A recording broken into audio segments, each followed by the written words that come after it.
Friends, कैसे हो friends? बहुत अच्छा हो गया। भाग पाँच में दो देखेंगे, ठीक है। इसके अंतर्गत आता है दो, ठीक है। 78 से 122 तक है। हमने इसके पहले 52 से लेकर 78 तक पढ़ा। भाग 5 का हुआ ना, भाग 5 का वो है, ठीक है। इसमें 79 अनुच्छेद देखेंगे, आर्टिकल 79, जिसमें संसद का संगठन, ठीक है। संसद किन किन से मिलकर बनती है ना, इसके बारे में जानेंगे। ये हमारे लिए बहुत ज़रूरी है friends. Now we started video. देखिए, संसद को बनने के लिए, ठीक है, संसद तीन तीन तीन तीन संसद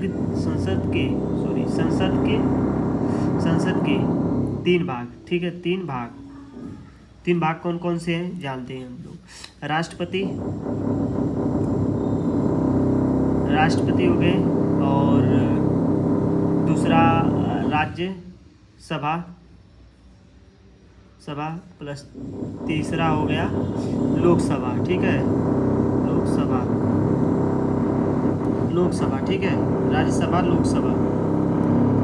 तो राष्ट्रपति, राज्यसभा, लोकसभा, तीन भाग से मिलकर संसद बनती है।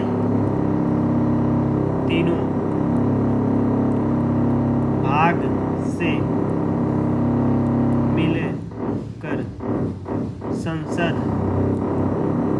का निर्माण होता है,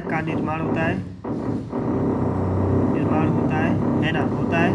चलिए इसके अंदर आप जानते हैं निर्माण होता है, ठीक है। इसमें क्या है, राष्ट्रपति संसद का अभिन्न, देखो इसमें सबसे संसद का अभिन्न अंग कौन सा है, ठीक है। अविभाज्य अंग देखो, राष्ट्रपति संसद का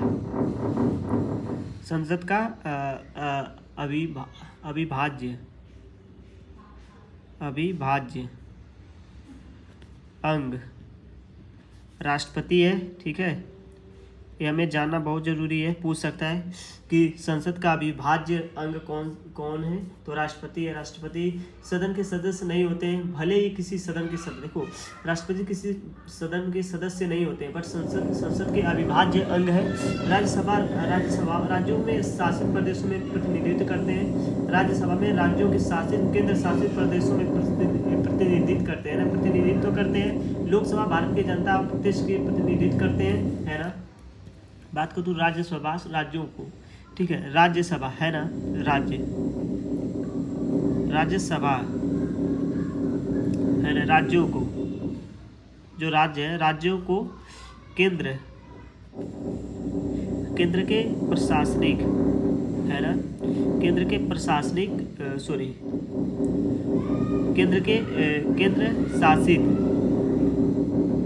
राज्यों के केंद्र शासित प्रदेशों को प्रतिनिधित्व करते हैं। प्रतिनिधित्व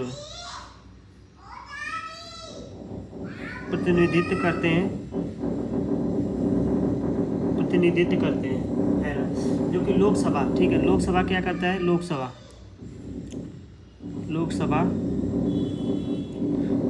भारत जनता का, ये जनता का, भारत के जनता के, ठीक है, भारत के जनता का प्रतिनिधित्व करता है ना, प्रतिनिधित्व करता है। देखो आपको ये सब जरूरी है जानना कि संसद का अभिभाज्य अंग कौन है, संसद किन किन से लोग के मिलकर बनती है। तो भारत के संसद राष्ट्रपति, राज्यसभा, लोकसभा से मिलकर बनती है, हमने बता दिया है ना कि संसद देखिए, राज्यसभा प्लस लोकसभा एंड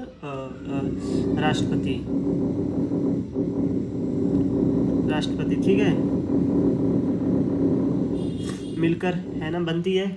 बात करूँ तो आप 79-80 में हम देखेंगे संसद राज्यसभा की संरचना, है ना।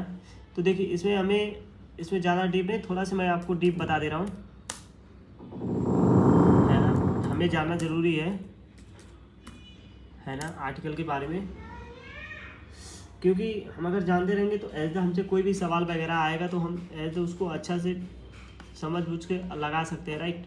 देखो भारत में संसद शासन प्रणाली संघीय है, फेडरल है। आप तो जानते हो शासन प्रणाली कैसे है, भारत का फेडरल है ना। तो भारत का शासन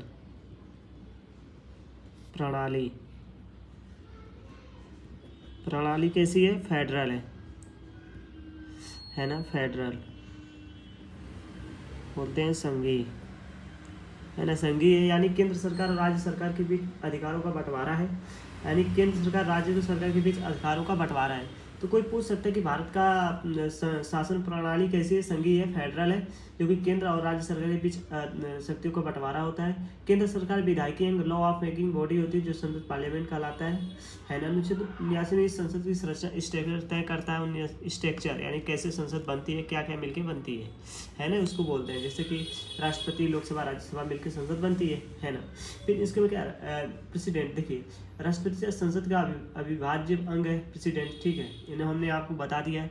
देखो कुछ दूसरा, Rajya Sabha the council of state, राज्यों को, जैसे ये संसद के ऊपरी सदन अपर हाउस में, जो कि इस राज्यों के शासित प्रदेशों में प्रतिनिधि, देखो मैं जो भी लिखा हूँ वही बता रहा हूँ आपको।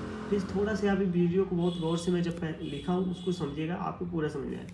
देखिए हमने बताया ना कि ये संसद ऊपरी सदन को, हाउस ऑफ, इसमें राज्यों को, केंद्र शासित प्रदेश को, ठीक है, जो संसद है, ठीक है, होने पहले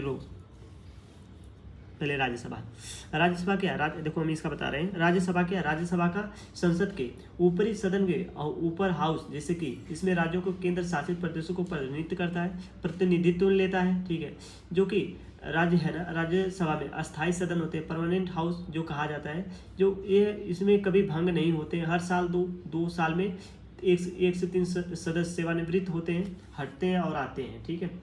बात करूँ वही लोकसभा, तो लोकसभा में संसद से निचला सदन होता है। लोकसभा क्या है, लोकसभा में संसद के निचला सदन होते हैं, ठीक है, लोअर हाउस होते हैं, उसमें अपर हाउस होते हैं, इतनी याद करना।